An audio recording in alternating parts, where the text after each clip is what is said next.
good thing coming, and it's all I need. Everything I wanted. Every time. Groovy. Well, hey everybody. So today we wanted to talk about USAID, tariffs, and Bitcoin, and how kind of like a macro update because we got Corey back, who's our macro guy.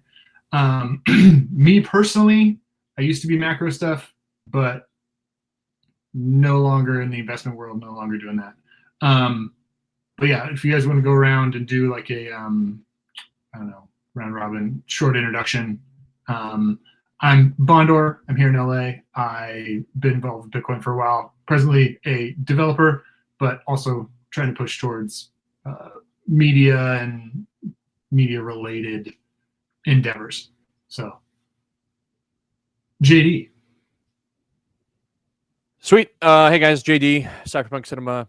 I do advertising, so I just love ads, and Cypherpunk Cinema is kind of my foray into features and content and like longer form stuff. But I just like telling stories and kind of making stuff go. And I'll kick it to you, Corey, next. Awesome. Corey, I'm a co-founder of IndieHub.studio, and I also produce independent films and TV shows when the opportunity arises. Presently in Rome, if I'm not mistaken, too. Presently in Italy. Yeah, I just wrapped a travel show in Italy. Yeah. Let's kick it to Zach.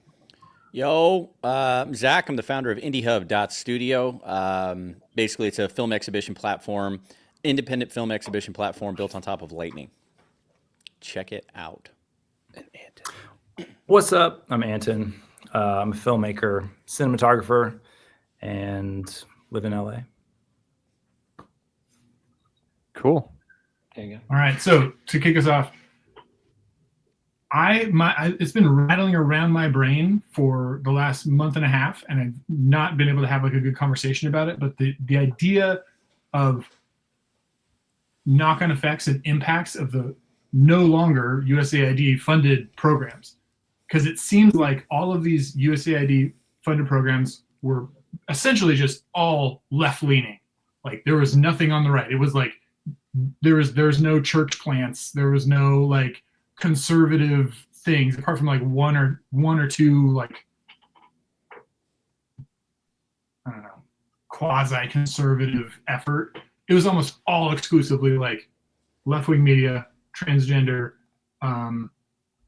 like clown stuff, clown world, LGBTQ, like all sorts of weird stuff on the left and to the left extreme, right? Now, all of that funding gets cut out, and there's a few knock-on effects that have immediately happened through Dodge's efforts, right? One of them is the real estate in DC takes a dive because everyone can't afford their home anymore.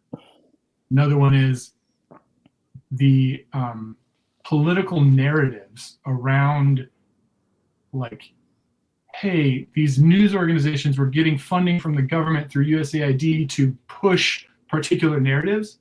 They're no longer getting that funding, so they're not going to be pushing those narratives anymore, right?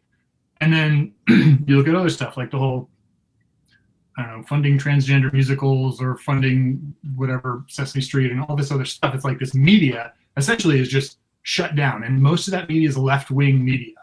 Now, when you shut down left-wing media, which is being paid for by left-wing politicians, it's like you're creating this huge gap in political narrative and the back and forth because nobody can afford to be on the other side anymore.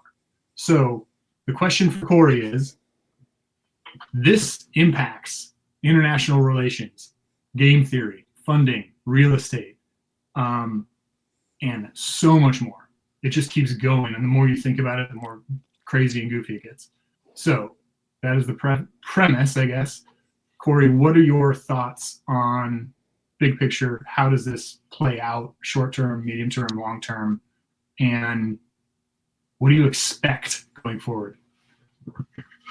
Yeah, I mean, it's a good question. I took a little bit more of the positive view when I looked at it, because there is an aspect of USAID that did fund JD, can we keep it on gallery by any chance? Is that possible? We can. Yeah, I can keep it as a So square thing. We're learning this week, ladies and gentlemen.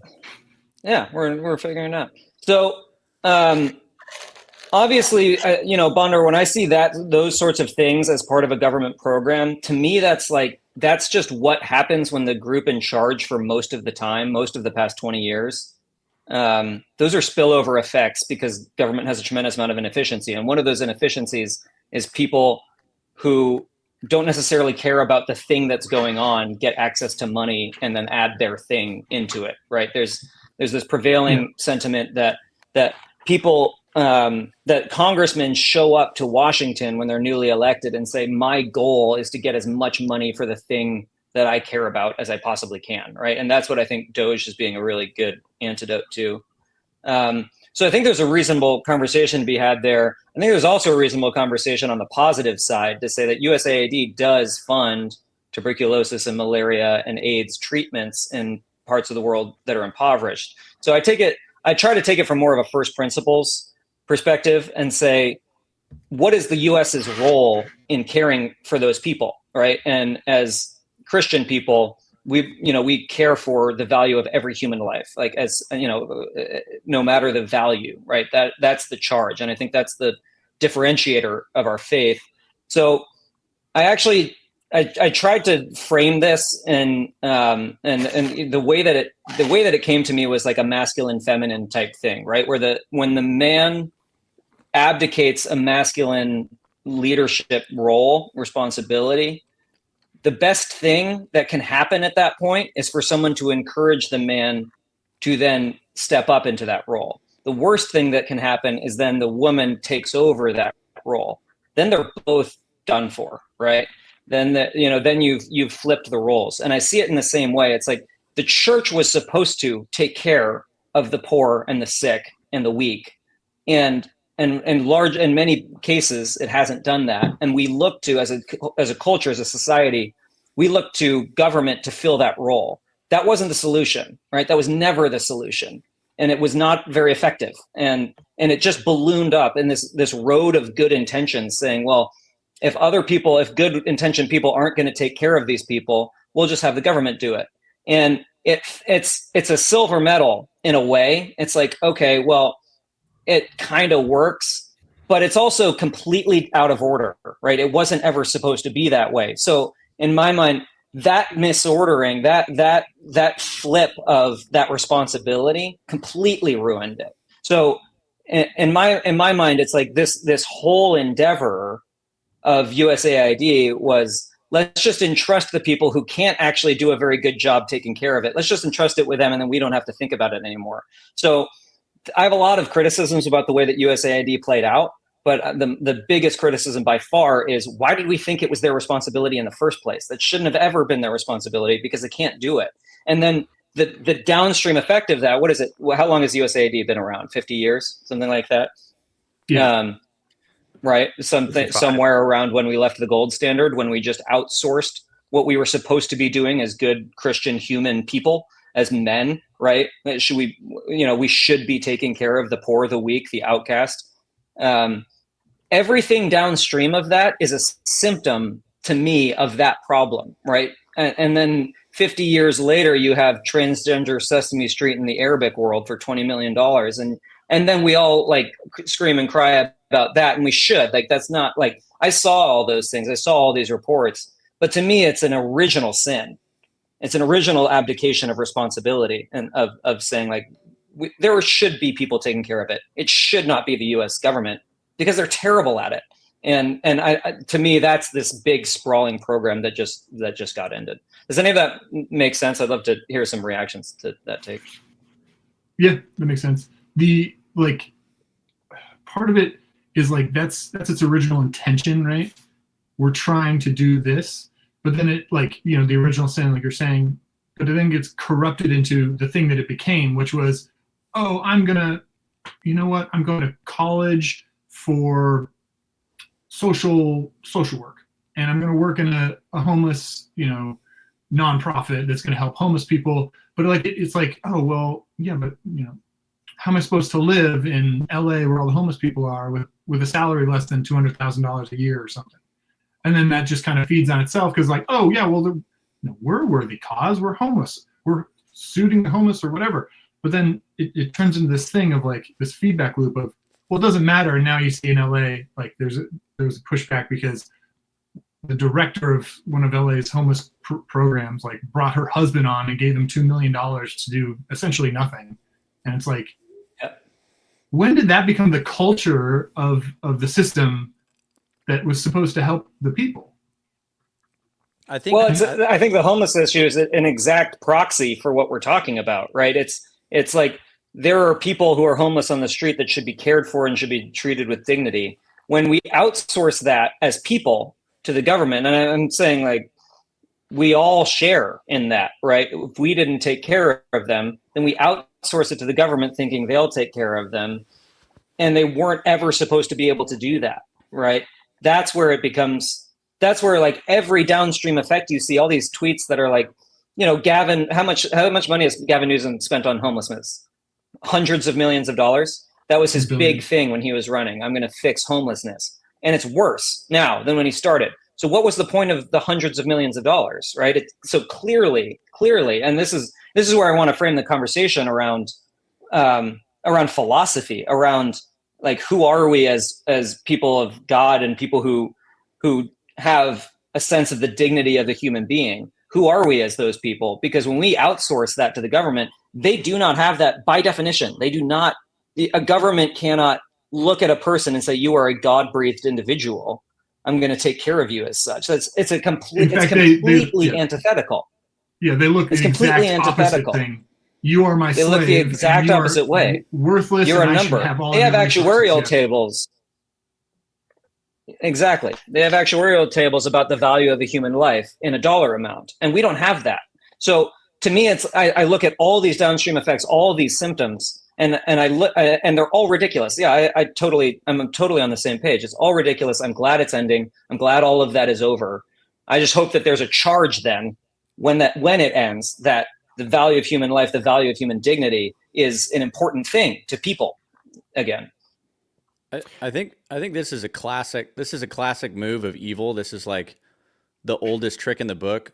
Is evil takes advantage of the empathy that people have and convinces them to do things using their empathy. We all sound, oh, that sounds great. Let's fix homelessness. Let's do this. Let's do that.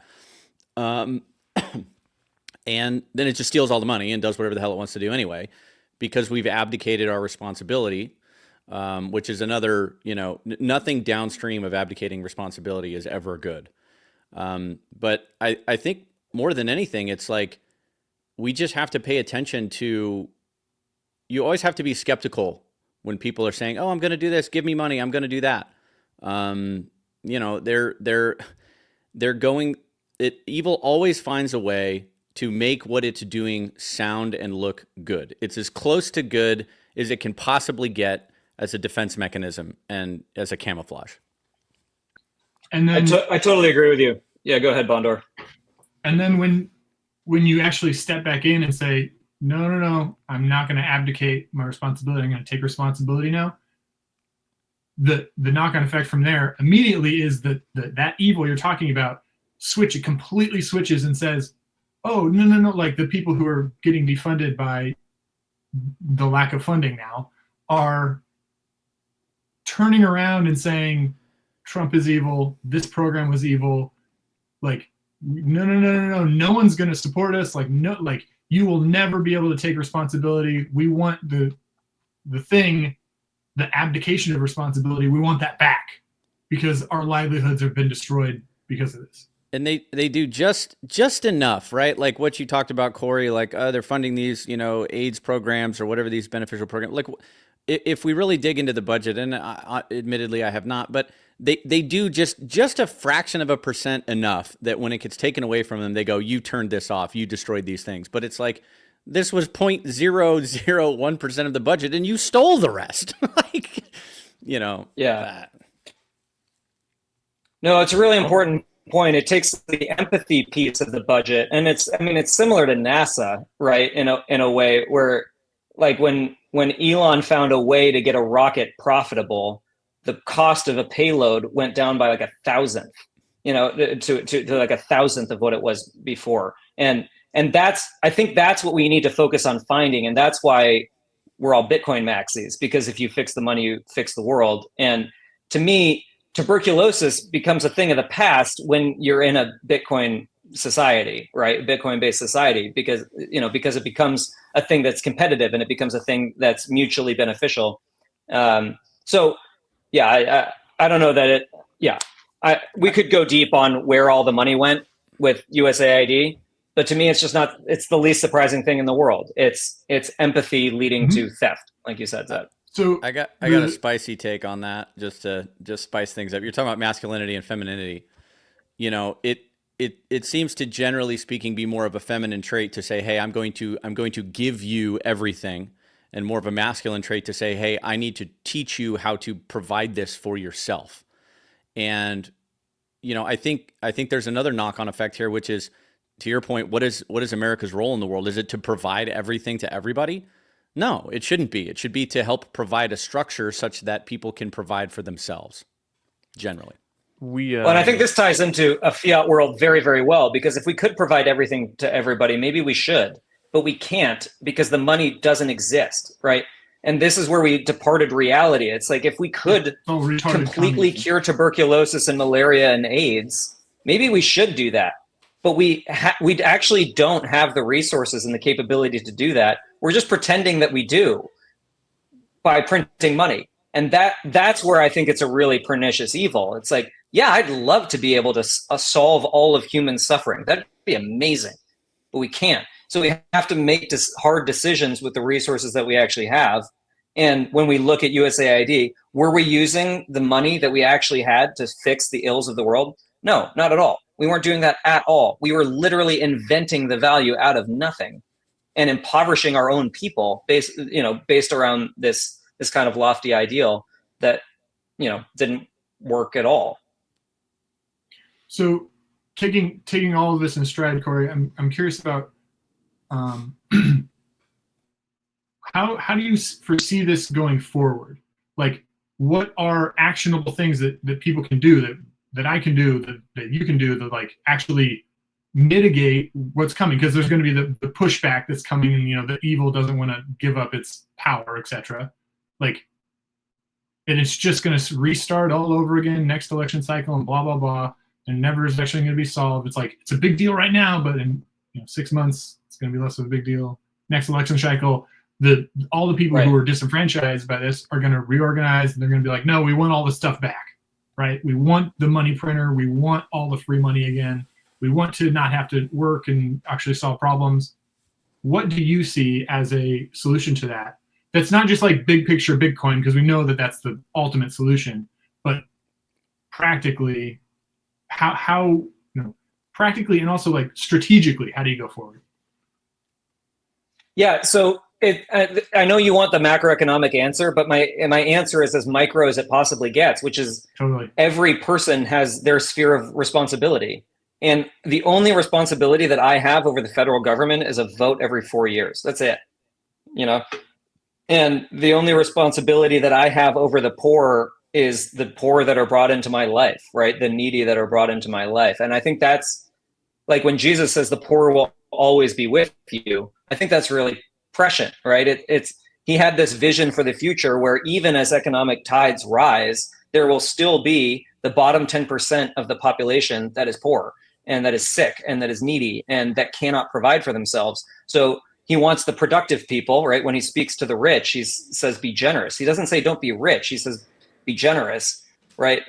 That to me is the responsibility, especially if we're Bitcoin maximalists and we're, over the next couple of years, finding ourselves in tremendous wealth. It's like, that to me is the only responsibility, and I think there's an interesting conversation, and a fun conversation to be had about where we think things go.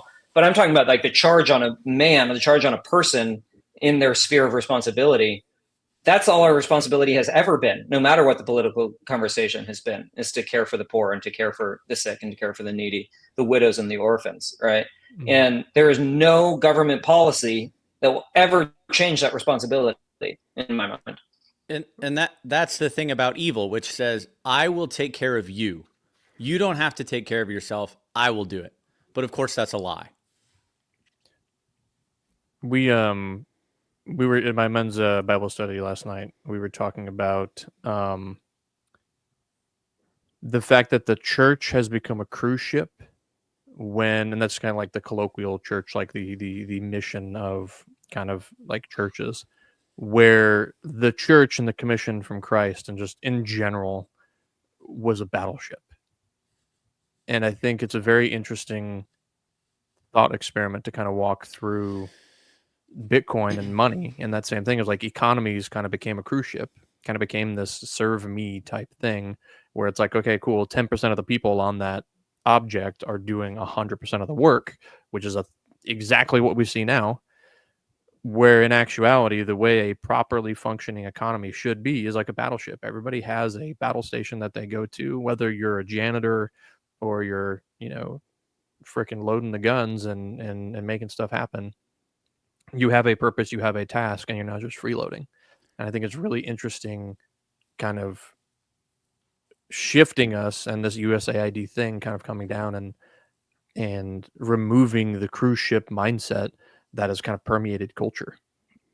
It reminds me of something you were early on when you were talking, Corey, the thought propped up for me, which is that this has always been a battle of ideas. All of this is a war of ideas. And we're bringing that battle into the physical realm, literally and metaphorically. But at the end of the day, all of this comes down to who has the best idea and what is the outcome you want from the idea that you believe in. And kind of to the point of USAID and the propaganda machine, like that, they've been fighting this idea battle for a long time, and they've been funding the idea battle, and it's all propaganda, and that's where they've put a lot of this funding because they know what the actual war is. And, I think really, really understanding the ideas that you're representing, whether it's Christianity or otherwise, and knowing that that's where the fight really has to be, I think that's important, and that comes down to media, that comes down to how you propagate that message. And they stole the money to do it because it's a bad idea. They couldn't get the money organically. They had to steal it in order to propagate that idea. Because it's literally an evil, like purely evil idea. Yeah, 100%. And like the truth is always behind the lie, but it's just a glacier and it's more powerful and over time it wins. But, maybe we can close the gap a little bit. I was listening to Bill Murray on Rogan. I don't know if you guys caught that. And Rogan was trying to explain how basically these government programs that are meant to help people end up incentivizing the thing that they're supposed to fix. Like we were talking about homelessness earlier, and they were specifically talking about homelessness in California. And Bill Murray was like not understanding him. And he was saying, you think they want homelessness? Like there's good people within these organizations that are there to help, people who are homeless. He's like, yeah, but by it existing, money gets put into the system. And the thing that Rogan was missing, and what you're talking about, the evil aspect, is there are lots of good people who want to solve these problems, but over time, very evil people have gotten themselves into the position where they're kind of at the top level of these organizations. And governments, although local governments would probably argue that this is not true, but they essentially have infinite money because the people who are printing the money can just assign budgets to them use your imagination, how big they could possibly be. And so if these problems were fixed, then that money goes away because it's not necessary anymore. So they're literally incentivized to keep these problems bad so that money keeps getting put in. And then evil people at the top of these organizations basically find ways, whether it's giving a contract to a friend. Like in my neighborhood, we have a tiny home village, which is just a bunch of tough sheds that they let, people who are drug addicts live in. And somebody got the contract for that to build that tiny home. Somebody gets a monthly budget for how much money is put into that. And so if they just spend 1% of it to keep this thing going, have people and have demand, have the homeless people swarming around the neighborhood, then really bad people get to continue just taking money off the top of that thing forever. And so, you know, it's like hilarious because I know the place you're talking about, and there's literally a tent city like just right up the street, like right up the street. There's still a tent city. It's like, this is exactly that story of British Empire in India. I forget back in the day, and they were like, oh, we got this problem with snakes, so we'll just pay everybody for every snake they give us. And so these people just started breeding these super poisonous snakes. Yeah. And the problem got 100 times worse. But that's actually a great example because COVID, right? Like COVID is a direct response to contagion research. That's literally what it is. COVID was a systemic response to a system that was funding gain of function research. And so if you're funding gain of function research, you're obviously going to go try and find the biggest problem you can find, which is, hey, can we find a disease that'll kill everyone? And it's like, oh yeah, that sounds like a great idea. They didn't stop to think. Like Elon has a video that he went through and he's like, the biggest problem an engineer has is solving the problem that they don't need to solve. And so that's the issue, is it's like you get caught up in the system, which is, hey, gain of function research, people will give me money to do that. And you don't stop to think, should I be doing this? This is actually a good idea. And it's great when my camera freezes. Always love it when I'm making a point. You're going. You're good. Bondor's out, though. He's gone again. So Corey was saying that, eventually one day as Bitcoin maximalists, we're going to have a bunch of money that we're going to be able to deploy. I don't own any Bitcoin. Yeah. I mean, I'm hoping one day to get to that club, but... So these governments, these agencies, which by the way, USAID, I'm so glad you guys are calling it that, not USAID, because it is an agency, was the Agency for International Development. And I would encourage anybody listening to this, because I did this right as we started, to go in the Wayback Machine and put in USAID. It's usaid.gov/whoweare and the USAID history. So you can read about it. What it actually was. For a long time, these agencies had infinite money, and they're incentivized to keep all the problems in the world, all the poverty in the world, as bad as it can possibly be. So the money gets piled in, and you grab a few people who actually want to try and solve these problems, and you put them in like lower level positions. And then you have however many tens of thousands of people had $1 million salaries in the DC area that just get to keep their lifestyle going.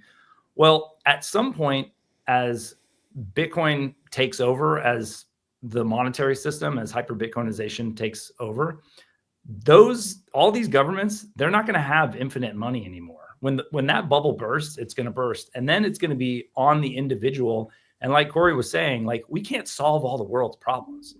We can only solve the problems that are within our individual sphere, within our families, within our own lives. And at that point, you will need to solve problems yourself. Like right now, if there's like a crazy homeless person wandering my neighborhood, like I can't just go out and do something about that really, because there's all these organizations, there's the police, etc. And I'm not allowed to go and I could do something about it, I guess, but you're really not supposed to. At some point, there is going to be nobody to do anything about the stuff that's happening. And it is going to be up to us to run our own lives and solve our own problems. And it's going to be a great thing. It's kind of the way it really should be. And Bitcoin is going to drive that. Yeah. And 100%. Do you guys it's the way it was before central banking.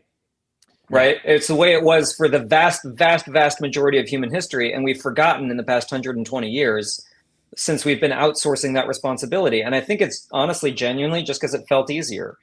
It's nicer for someone else to take care of that than for me to take care of that. And that to me is the central, Zach, war of ideas that you were talking about. Is it personal responsibility or is it collective responsibility? And if it's collective responsibility, and I don't even have to trust someone that I know to take care of it. I understand collective responsibility when you're in community with people. There's someone who's really good at security. I want that person at my church in charge of security. because I'm not great at security, right? I'm not checking exits when I go in, but there's an ex-military guy there. I feel better that he's there, right? And I also feel better that the pastor is a really good pastor. You know, whatever those things, we all serve our community in our own ways. But we've outsourced all of those things to people that we don't know at all, and they've taken that empathy and added an enormous amount of money and stolen it. Do you I guys wonder? Go ahead, JD. I'm just, it's kind of a question of the same thing though. But do you think we will ever reach escape velocity from the fiat system? Like, it's a black hole, and it's a very comfortable black hole. But do you think we will ever get to proper escape velocity? Like, can Bitcoin and just kind of an Austrian style philosophy ever kind of come back about, or do you think we're too far down that path? I think we're 4 or 5 generations out at the earliest. You know, we always joke about how early we are. Like, I think we're earlier than any of us could possibly fathom. Yeah, that's likely. You know, it takes, I think of it in generational terms, because really you have these like 10-year windows where the newborns' brains are being wired into a particular system. And, it's going to be a few rewirings of society down the line, which I think 3, 4, 5 generations. Kind of tying one of the things I was going to say, tying into that though, JD, is that, there's the way that I see it right now is that Bitcoin needs the dollar needs Bitcoin. I've said this before, but Bitcoin is going to allow for the propagation of more fiat, I think, than any of us could possibly imagine.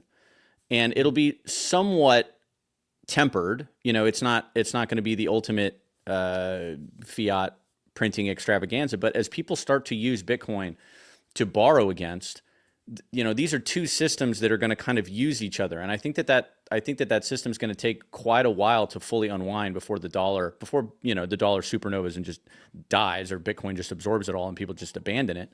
But in the interim, we're still in this world where a bunch of people who have a bunch of money are going to be able to create more money, more dollars against the Bitcoin that they already have. So I guess the question to you guys is, do we see that as being positive or negative? I guess it depends on who owns all the Bitcoin and what their mentality is. But, you could be, worth $4 or $5 billion right now, not buy Bitcoin until it's $1 million or $2 million, and still have more Bitcoin than everybody else. Yeah. Do you? Bondor's back. I think to your question directly is it more likely that we escape fiat, or more likely that we see the inevitable heat death of the universe because of nuclear war? No, I don't. I think we escape see that fiat. either. Yeah, I think we escape. I think it's fiat. more likely we escape fiat.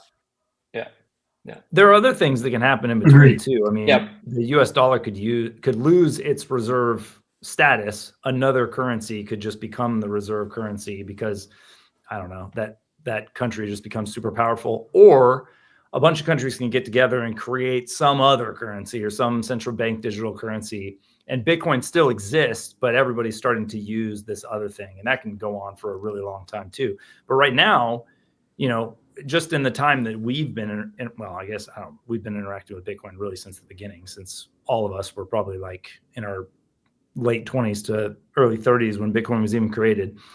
But right now we're seeing the price basically like take a stair step upward. And there's a good chance that for us, that'll keep happening. So even though hyper Bitcoinization is going to take place, if we have a bunch of Bitcoin and if we hold on to it, and if we keep having income in dollars, we're probably just going to generally get wealthy way before there's anything close to hyper Bitcoinization. We'll keep having these news events and these crashes. And like, it's crazy as it sounds, it's very possible that for the rest of our lives, our activity in Bitcoin is going to pretty much follow a similar trajectory that it's taken so far, where it's like, yeah, there's big dips, there's bear markets, but generally our net worth is just steadily increasing. But we're not like ruling the world or getting citadels in our lifetimes, most likely.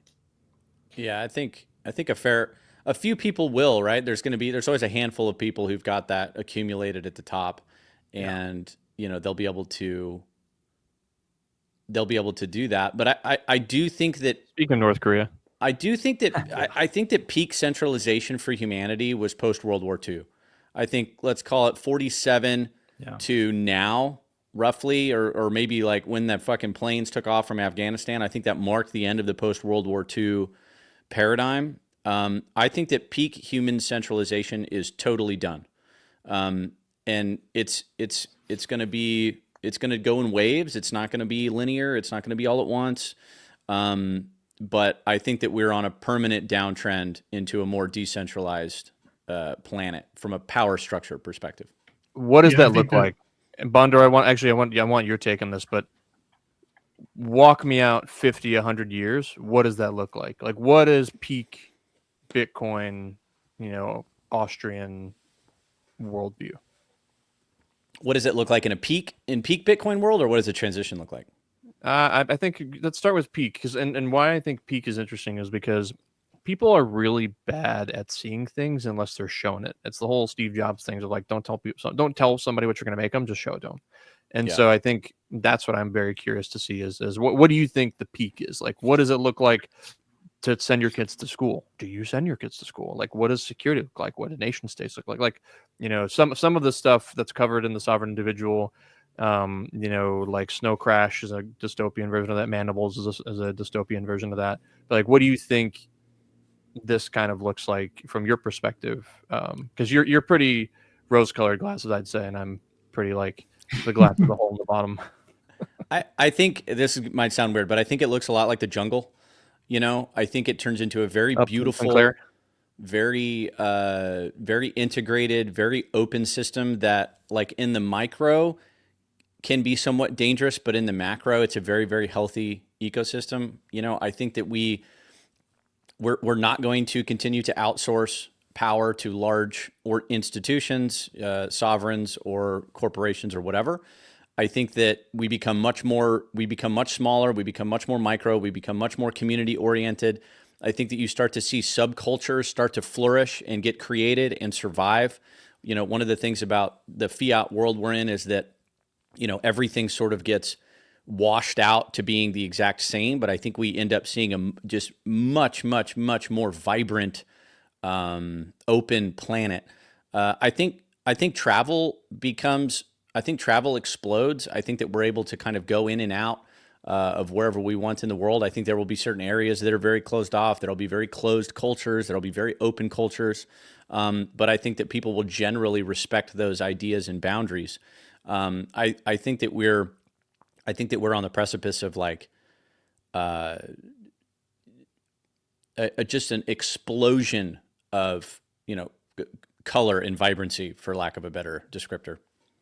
Well, an explosion of, and I think the technical term is going to be beauty. It's going to be an explosion of beauty. And Corey, we talked about this before. Expression. Yeah, we have our entire world.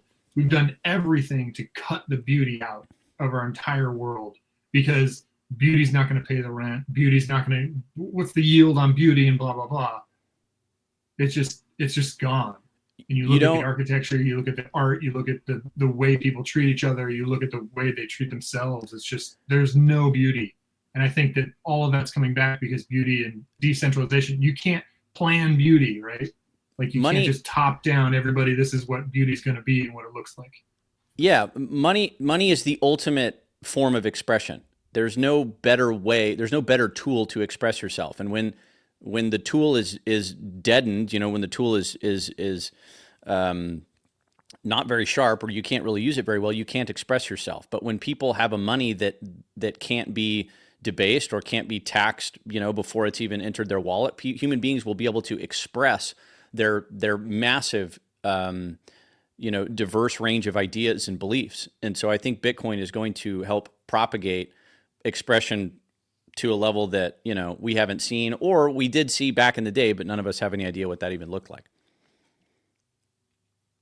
Yeah, I agree with that. I'd say, like, what are humans preloaded with when they're born, right? And what is nature versus nurture? And this is where I look at the arc of the church, and I look at the arc of human history as it's kind of assaulted Christianity. And there have been many heresies that have attacked it, but the reason I bring that up is the way that Catholics and Protestants and Orthodox alike talk about the eternal things are beauty, goodness, and truth that keep running through the core of humanity. And we divert from those things because we're human. Each of us do that in our own lives. Then we do it as a community. We do it as a society. We do it as a world. We divert from those things. We get away from truth and beauty and goodness to our own peril. But those things necessarily die, right? If you divert from those things, if you divert from the eternal truths of the human experience, those things tend toward their own death. So I don't know exactly what it looks like, but from a macro perspective, if you depart from beauty, whatever that diversion is will tend toward its own death. We don't have to kill it. We don't have to do anything for it. It will kill itself.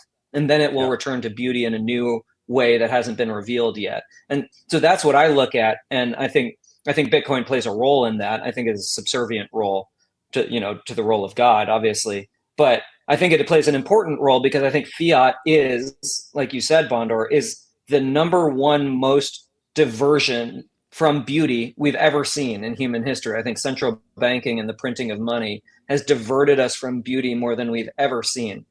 And it will tend to its own death and then recenter around truth and goodness and beauty. And I think that's just the way of the world, right? Whatever role each of us play in that, we're accountable to ourselves. But I don't see any other way that it can possibly go. Yeah, I mean, the dollar has lost 99% of its value over 100 years. So it's a very impermanent, very short-term thing, whereas Bitcoin has the potential to be intergenerational. And so theoretically, people will make things beautiful and they'll make things to last because you have a money that is going to last generations. Right now, your money doesn't even last your own lifetime. So you just have to get rid of it as quickly as possible. Why would you spend any more than you have to build something that's going to last? You just have to get the money out of your hands quickly and just get something with it. Yeah. The incentive of, from a practical perspective, right? Like, let's say fiat didn't exist, Bitcoin exists, and we allow for a hyper deflationary economy where prices are allowed to fall to their, as Jeff Booth would say, marginal cost of production. If you're not out, essentially slaving away 40, 50, 60 hours a week in, worried about subsistence, and we allow for the market to do its thing and prices to fall dramatically, people can spend a much more time in their life focused on building things that are beautiful because they're not focused on, eggs just went up to $16 this week or whatever. So from a practical perspective and a deflationary perspective, it frees up so much more time by allowing the market to do its thing. Yeah, exactly. Yep. Do you guys think? Yeah, I totally agree. If you look forward at your life and you think about, oh, sorry, go ahead, JD. Do you think an SBR, strategic Bitcoin reserve, would, because I'm just looking right here, the value of a US dollar before the removal of the gold standard in 1971 was fixed at $20.67 US dollars per troy ounce of gold. And then it was changed to $35 in 1933. And I'm using that as an example because we're talking about things that people made, and it's like I still have people I know who have like the fridge from the 50s, right? And that fridge from the 50s is still freaking kicking and doing way better than most of these fridges that were made in like 2025. Do you think that, I guess that's a two-part question. Was part of this an understanding of, or rather a subliminal understanding of value? Because I'm going to say most people just kind of interacted with money. They probably didn't have like a deep care or desire for it. But do you think a lot of it was a subliminal understanding of value / money? And do you think an SBR will bring that back? I'm not sold on the government owning a shitload of Bitcoin as solving much practicality wise. I think it's necessary to inflate the value of Bitcoin. But it's kind of like with Bukele, that's all cool and sounds great and whatever, but you still have a logical meaning, like a verbal rather than physical, a legal document that says somebody has to use it this way or do it this way. And that's still that's still a governmental problem. That's still a problem of, a bunch of lawyers sitting around arguing about shit rather than being in the real physical world doing things. At I'm not, $5,000 an hour. yeah, I mean, I'm open to it, but I'm just not sure that the government's owning Bitcoin really improves anything that we're talking about significantly. I don't know.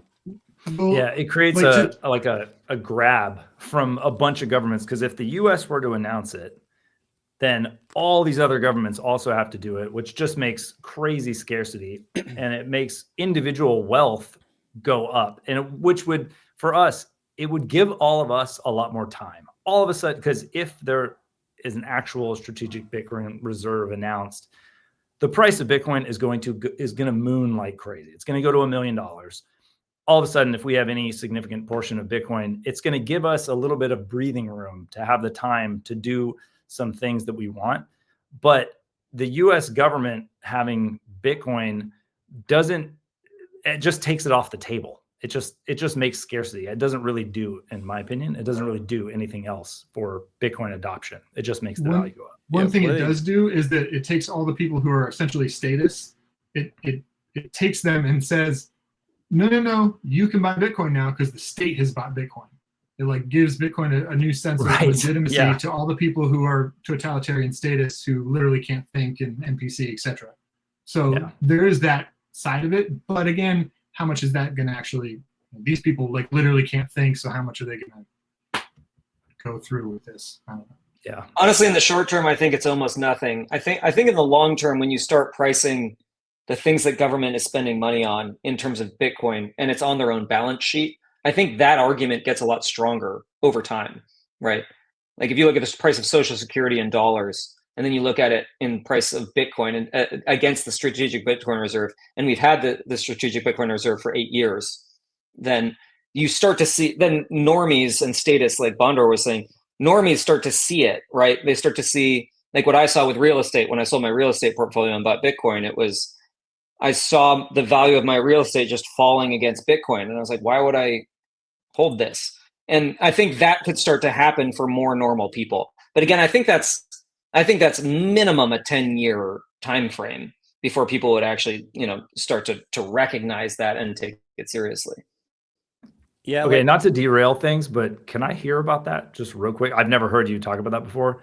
What does it feel like to sell real estate, this physical thing that is widely considered like the most conservative investment, the most, you don't have to worry about it. It's just going to go up forever. You're going to have cash flow.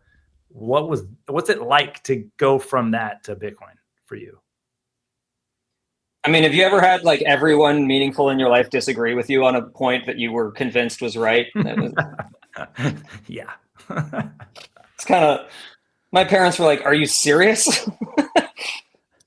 Because they, but again, it's just like strength of conviction, right? It was just like, I could carry this on, I could keep this going, but in 5 years, what's the point? And this one thing takes management, it takes time, it takes energy, and it will probably continue to make, 5 to 8% a year, but in a higher interest rate environment. Why?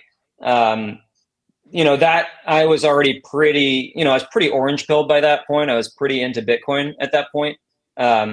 So to me, it was a pretty obvious decision. The only real opposition was from people who still think in a complete fiat mindset. And that honestly kind of made it easier. Like every opposition I had to it, people that was in my life that I was asking about it, whenever the response to the argument for what I want to do has nothing to do with the argument, it's a pretty good indication you're going in a good direction.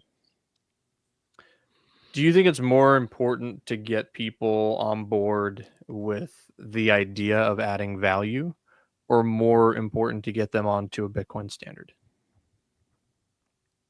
I think that's going to be there's always going to be a particular percentage of the population that are productive. Like it's like Pareto principle. It's like 80-20. There's always just a particular amount of people who are sort of driven to be productive naturally. I think you've got to get those people on board. There's a small percentage of people that are the most important to get on board.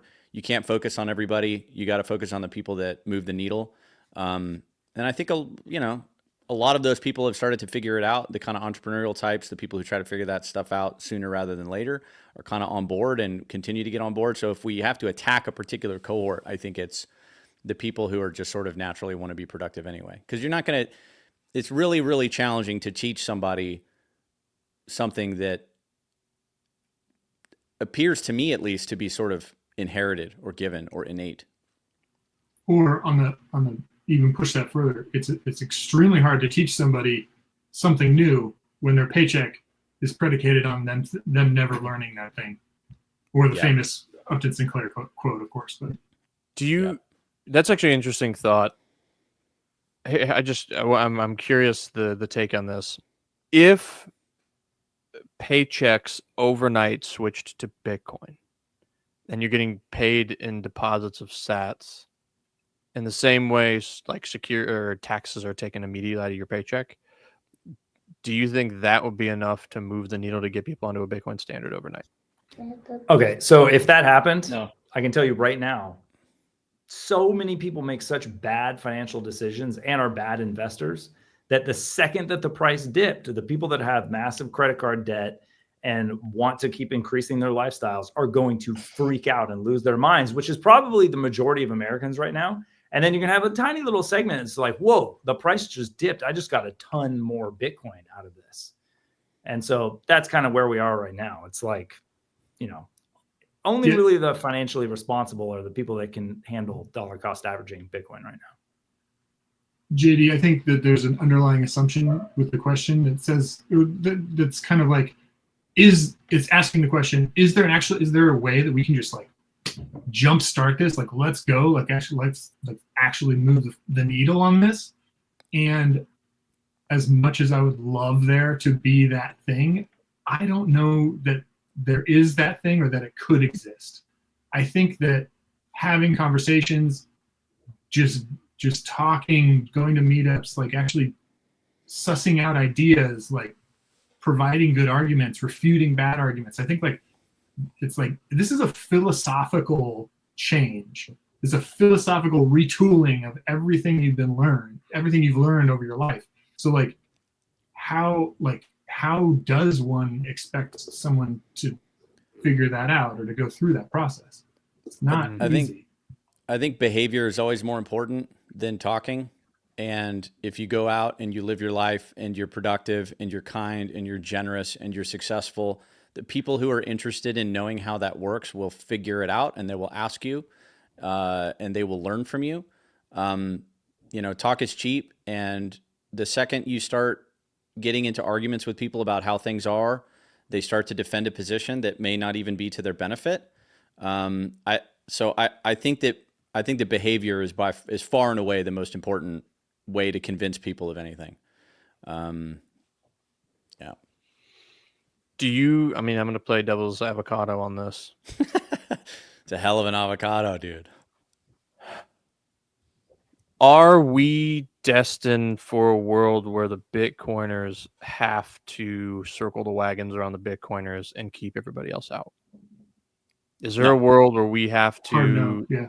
Nope. Why? Well, $5 rent tax and jealousy. Like, will innate human sin be the bottleneck in this war we're fighting?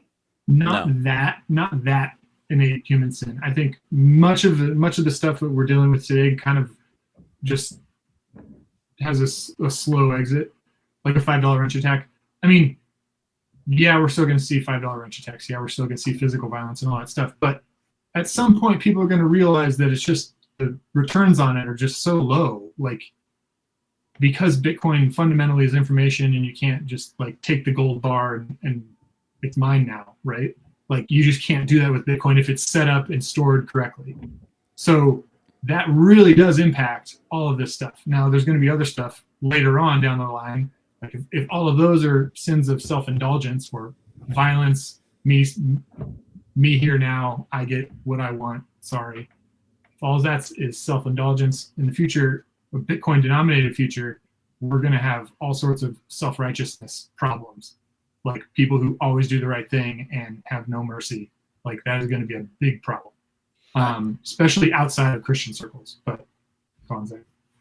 I think the only way that happens, JD, is if we continue down the path we're going, which is a fiat path, and you continue to see a massive. I think the world that you're talking about absolutely happens without Bitcoin. For sure, we're already seeing signs of that. You know, in LA, you can now, you know, rich people are rolling around with armed security that you can order up on an app. Like it's bonkers, but that's a function of a whole class of people who have been left behind by a system that has made their life far too difficult and expensive. And so they now see that kind of behavior as a better risk reward. In a Bitcoin world, as prices fall, that's not going to be, you know, in the ideal version of it, that's not going to be the reality we live in. People are going to be mostly taken care of. To Corey's point, there's always going to be a bottom 10%, but you know, collaboration and conversation will be huge. Everyone will be like, how can we get on the same page and organize? Because we're going to have better returns if we all organize and try and figure stuff out, as opposed to a fiat denominated world, which says, wait a second, are you trying to take my, like, hey, like, these are my resources. I'm trying to protect these. All my resources, I'm losing value all the time, right? It's a totally different mindset. Yeah. Scarcity and abundance. Yeah. And I don't, honestly, man, the overwhelming majority of people don't give a flying fuck about wielding monetary energy or building a fucking giant business. They just want to live their life. They want to raise their kids. They want to feel love and they want to be loved. Leave me alone. Yeah, you know, straight up. And so you take care of that cohort of people by just letting the free market do what it does. And you know, I don't see that happening in some large degree. But if we continue down the fiat path we're continuing down, the violence will increase 100%. I want to ask one question really quick. Can I say something real quick, JD? Oh, good. It kind of bums me out to think about, in order for Bitcoin to really succeed and go mainstream, then what is now a Bitcoiner kind of won't be a thing anymore. Like we still, this grouping of people still exist and we'll find each other and everything, but there will come a day when a Bitcoiner is not really a thing anymore, because Bitcoin's gone mainstream and everybody's just using Bitcoin, and people, no matter what they believe, just have it and use it, are benefiting from it. Because right now you say the term Bitcoiner and you're talking about a personal philosophy and a type of person and a personality type. It's like you say Bitcoiner, I kind of know what you're talking about just as it is. But as Bitcoin becomes more mainstream and more successful, that thing's going to go away. It just kind of bums me out. How are you seeing? Well, it's going to become normative. Like, just as a USD or a fiat like Maxi today, that's just normative culture. Right. And it's... Well, and I actually totally agree with that. And it's the same thing with like Betamax, right? It's like, you don't talk about VHSs anymore. We don't talk about CD players. You don't talk about MP3 players. You just talk about music. You talk about the greater thing of like, you know, what are you looking for? I'm looking for something to be entertained with. That's music. What are you looking for? I'm not looking for, you know, I'm looking for my class of people. So the Bitcoiners will be the philosophers, the monetary philosophers, and as people were thinking about that. But Corey, I'm very curious in the last bit here, like, how do you see, because now you're an American in a foreign country, and I would say, you know, a lot of people don't realize, but Italy is a third world country. Like, if you are not aware of anything outside of the tourist centers, you're pretty blinded to how rough it really is over there. And I'm very curious, you know, what your experience has been over the past little while. Do you think this will break through? You know, do you think it's possible in a non-Western philosophical worldview to kind of, you know, be infiltrated with the mind virus that is Bitcoin? Well, I would say, JD, you and I went to a third world country last year, and Italy's not a third world country. It has its challenges, but they've got running water and concrete floors. So, well, marble floors, most of them. Second world. But I hear what you're saying, and I would say that the penetration of Bitcoin into these other spheres is very, very low in my experience so far. And it's interesting because when you and I were in Africa, we were presented every day with people who desperately need it right now. And I think Italy needs it too, but they need it a lot less than the people that we saw in Togo and Uganda and South Africa. And I think that kind of groundswell adoption of it, right? What was Togo's inflation rate? 30% a year or something insane, right? The Central African franc is one of the biggest injustices in the world that's never talked about ever. Those people need it immediately. Like they need it today. And in Italy, you know, you still have the euro. You have an oppressive government with extremely high taxes, an enormous amount of bureaucratic red tape. It's crazy hard to start a business, but life's still pretty okay. You know, it's still, you know, they're still eating very well, and they're surrounded by beauty and history and all of that. So I think it'll be I'm fascinated to see how it plays out, because I think there will be more places like El Salvador. I think Argentina is on the way, for whatever blips and whatever Malay's doing with his crypto nonsense. But so disappointing. But I do think we all adopted Bitcoin and found it fascinating and interesting in the future out of abstract thought and philosophy. And most people in the world don't get to hang out with their friends eating steaks and smoking cigars and talking about abstract thought and philosophy. That is an unbelievably first world position, right? That is a level of wealth. Like that experience is a level of wealth that most human beings have never known. And I think what I hope anyway is that the global poor, you know, recognize this, that there is a way out of this, and desperately want it and adopt it because it's necessary. And we see more things like Bukele and right, and come in through the side door. And I think, you know, if there's going to be widespread Bitcoin adoption, it'll be because those people recognize it as the deliverance from poverty that has been unavailable to them for basically forever. We're about to be talking about that a lot more, because these countries like Suriname is one of them. I forget Maya. She follows me next. I can't remember what her name is. She's running to be president of that country.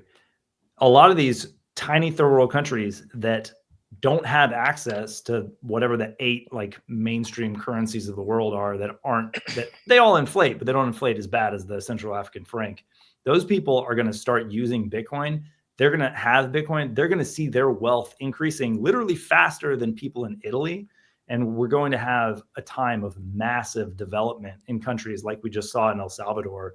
There's going to be, you know, like 50 countries like El Salvador over the next 10, 15 years that all of a sudden are put on the map and start becoming more like first world nations because of Bitcoin. So while actual hyper Bitcoinization may not happen for generations, it kind of will be happening on a smaller scale in those third world countries, which is super exciting.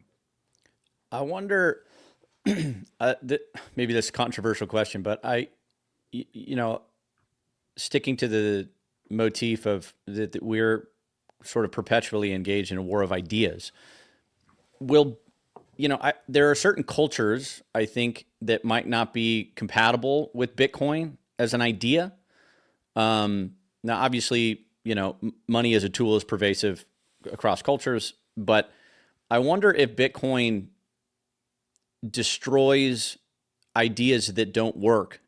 And by ideas, I mean cultures that don't work. Like there may well be cultures that are just not like it doesn't matter if you propagate it into they're not going to figure it out from a Western perspective. I mean, this is what we believe is a better way to live or whatever. But I wonder if we'll see, I mean, earlier I was saying that I think we're going to see an explosion of new cultures. I think that's totally possible, but I wonder if Bitcoin destroys the ones that don't work. So yes, absolutely. But I think the interesting key there is that the cultures that don't work under a Bitcoin standard are mainstream Western culture today, which is totally fiat culture. It is a dead end. It is a death cult, like a literal death cult. It does not work under a Bitcoin standard. It does not value beauty. It does not value humanity. It does not value human life, just even absolute basic things. It's dead. It will not continue. And as everyone here, well, I'm sure will attest, we're all out to end it. Like literally part of the reason we're here is to be like, no, this needs to stop. This is a death cult, and we're done with it. And that's Bitcoin. Bitcoin is the replacement. Bitcoin will fix it. Bitcoin has the whole, upside. So Bitcoin is the rising tide.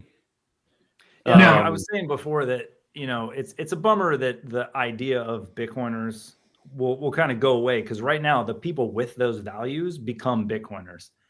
But I will say, as people find Bitcoin and learn about Bitcoin, they also become that, and that's that thing that will bring the beauty back into the world. It's kind of like as a naturally occurring thing that happens when you have hard money. Like if you look at Art Deco in the United States, or even like the arts and crafts movement, these various like pinnacles of design and building that were taking place, all those like big projects that were happening in the early 1900s, that was because of hard money. And when we have hard money again, those things will start to happen again. So it's like the idea of a Bitcoiner will go away, but the people who are normies right now will sort of become something closer to what Bitcoiners are. Like it will help them to have a better philosophy of life. So it's a positive no matter what. Do you think Bitcoin is going to bring back more Gothic architecture, more Art Deco architecture, or something completely different? I think it actually, all of the above. I think the beauty of it is that it's going to bring back what the next generation wants to create. Right. I don't think it's going to bring back something that's already been. I think it'll be the next thing. Right. Like that's what those cultures wanted. And that's one of the beautiful things about being in Italy. Honestly, you can see these things that were built to last forever. Right. Because it was people that were making things out of the conviction of a love of God. And like, let's make a house for God. Should we make it last for 30 years? No, let's make it last for 3,000 years. All right. And they're still there. And they're still like the center of the cities here. And that's something so foreign to American culture, because we started underwriting buildings for 30 years. So you literally spent money as if it was going to last for 30 years. That's insanity. That's crazy. That's anti-human. That's anti-beauty. That's anti-everything. I love the idea that like, if I have a son and he grows up, he's not dealing with any of this. That's my encouragement, Anton, is like, I hope he never has a conversation like this. Yeah. If I have a son who grows up to my age, I hope he's dealing with the next problem that the next generation has, and we've already solved this one. That would be amazing. We should be trying to work ourselves out of a job in that way. So I think that I actually kind of see a trajectory backward, because for the last 100 years, we've basically, we peaked at the 1900s in terms of art, or 1900 rather, in terms of art and architecture and the rest of it. And then, with the Federal Reserve and everything else, just kind of gone down. But you look around and everyone's like, oh yeah, it was beautiful. Back in the 50s, it was beautiful. Back in the 90s, when America was flourishing, had a total aesthetic in the 90s, like, I'm going to go and do that. And I think what's going to happen is that like all of the real terrible things are just going to be, torn down and redone for the 50s, or for, it's a post-war. We wanted to go for a post-war thing, the 40s. Oh, we really wanted to do the arts and crafts thing, the 30s. But then what's going to happen is Corey, is exactly what you're saying. People are going to go back to those things, and then they're going to get in those patterns again. And then it's going to start accelerating towards new innovation, new art, new architecture, new trends, new culture. Humans will do what they we do have best. to we have to reconnect to what we lost before we can launch forward. Yeah, we'll do what we do best, which is continuously blend ideas to create new things, take two old things to create a new thing. I think it's going to be dope, personally. Oh yeah. Do you, Bondor, want to give us the final question you want us to kind of go around the horn and answer as we wrap it up? Might have to think of a question first. Do you have one, JD?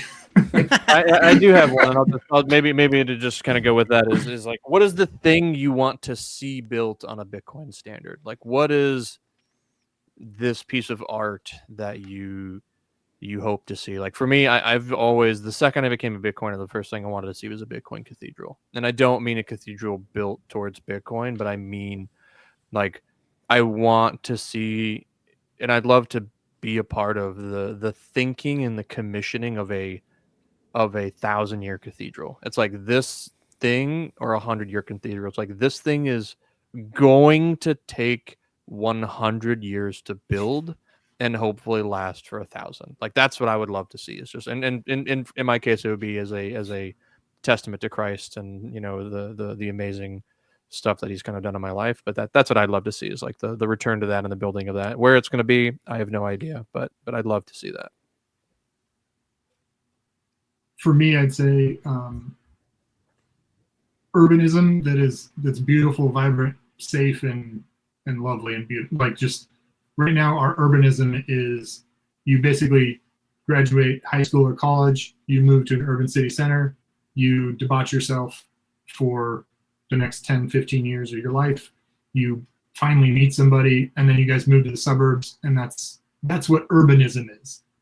And really, most of human existence was you were born in a city, you lived your entire life in the city, you know, you got married, had kids in the city, grew old in the city with your kids just around you and everyone else around you, because it's just a vibrant human community. Every single, like, Corey, every single town in Italy is predicated on that idea. Like, there's no like, oh, I'm going to drive to my suburban house 25 miles away to see my kids. It's like, no, it's like, I mean, today it's different, of course, but like all these cities were built with that in mind. I would love to see that come back to fruition. We talked about Frank Lloyd Wright on an earlier one of these, and for me, there's no reason, except for really wealthy people, there's no reason to design your own home and make a really, really beautiful structure for you to live in. And on a Bitcoin standard, I think that dream is going to be something that a lot more people can save towards. And they can, Frank Lloyd Wright also had this idea of a thing called the Broadacre City, which is kind of what you're talking about too, Bondor. It was like an idea of urbanism is essentially like a blueprint for what the suburb has become, except that people's property could produce the food that they ate, they could run their businesses from it, and they could have a really, really beautiful home on their property. And it all was kind of cohesive together. And in my mind, when we have hard money again and people can save and think about like a thing that they're going to pass on to the generations, they're going to build really, really beautiful and productive homes for themselves. And they won't be these cookie cutter developments, and they won't be, you know, shitty apartment buildings. They're going to be something closer to what the ideal of like a Frank Lloyd Wright house was.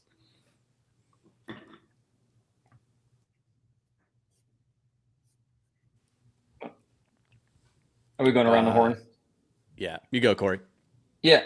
I mean, to me, it's beauty generally, but as it plays out in art, I want creators looking toward the future rather than speaking toward the immediate cultural moment. And that to me is the difference in high time preference and low time preference thinking.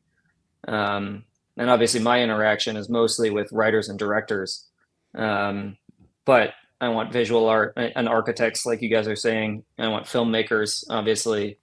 I want them looking out into the future and thinking, what is the cultural thing that I can respond to today that's going to be responsive in 100 years, right? I love the Flannery O'Connor quote. I would rather have one reader in 100 years than 100 readers today. I want all creators thinking that way all the time. I think I want the general incentive for the artists of our community to be, what is the thing that lasts? And that, I think, has been eroded over the past 120 years. And I think we can get that back, because that's how creators want to think. And we've prevented them from doing that with horrendous monetary policy. Yeah, totally agree. Totally agree on all fronts. I'd like to see all of this for sure. I think to your point, Corey, I agree. My focus is primarily on expression. And I think that there are the context of our time is always unique, but there's always the thread that we can look to get us through the context of our times. We can look towards the things that are universal and true from the deepest human perspectives. And artists occupied this really, really unique and really, really interesting space where they have to be masters of both. They have to be masters of the context of their time, as well as understanding these universal stories that get humans from 2,000 years ago to today. So, I mean, that's a shameless plug here, but that's really, I think, what I'm trying to do with Indie Hub is to create a structure that allows for artists to focus on their artistry and on their craft, and filmmakers to focus on telling stories. And, I think that those stories are necessarily contextual and necessarily of the time, but as long as they have the ability and the time to afford to intertwine that eternal universality to things, then you start to see really, really, really great works pop up. So I guess the answer, JD, is to build a structure that allows for human beings to express themselves, in both contexts to the fullest extent of their capability. It's great. Anything else, Bondor, you want to touch on before we round out today? I think this is this is awesome that we got all the guys together. So appreciate it, and we'll be seeing you all around.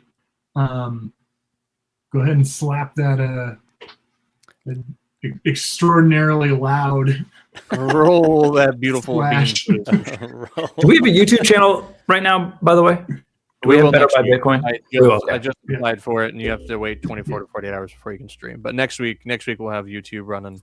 Awesome. And then let us know if any of the 30 plus people watching, if you want to see this daily, if you want to see us kind of break these things out based on kind of our areas of expertise. We have Bondor on the software side, we have Corey and Zach on the kind of like business side of entertainment, and then we have Anson on the like feature film side of like the creator piece, just like being in there and like being a having the number 30 documentary in the world, kind of a big thing. And then also just be on ads. So, let us know if you think that's interesting. Because we think all this stuff is interesting, and we think you're interesting, and we think we're interesting. So, hey, let us know. Maybe it could be something. It could be fun. Got a good thing coming, and it's all